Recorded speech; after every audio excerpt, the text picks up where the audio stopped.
Hello বন্ধুরা, আশা করছি তোমরা সকলে ভালো আছো। আমিও ভালো আছি। আজকে আমি তৈরি করছি একটা নতুন রেসিপি। নতুন অবশ্য নয়, পুরনোই। দেখুন কি তৈরি করছি। প্রথমে পাউরুটিগুলোকে সেঁকে নিলাম। এটা বাচ্চা বড় সকলেরই প্রিয় খাবার। পাউরুটিগুলো সেঁকে নিলাম ভালো করে, কোনো রকম বাটার ঘি কিছুই দিইনি।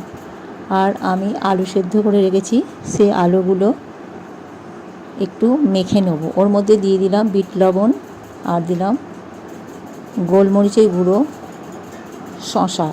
আপনারা চাইলে পেঁয়াজ দিতে পারেন, পেঁয়াজ দিলে একটু ভালো হবে, কিন্তু আমি দিইনি।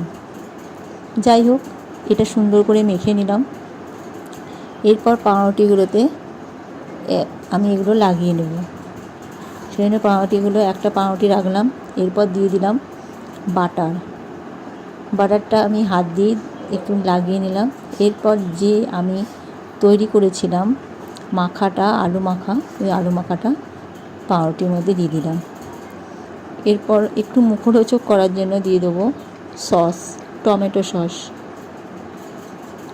সস দিয়ে চারিদিকটা ভালো করে মাখিয়ে নিলাম।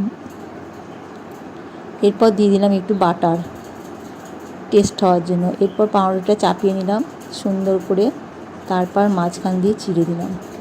এটা বাচ্চা বড় সকলেই খেতে পারবে, আর খুব চটজলদি খাবার। ভিডিওটি ভালো লাগলে লাইক, শেয়ার, কমেন্ট করতে ভুলো না।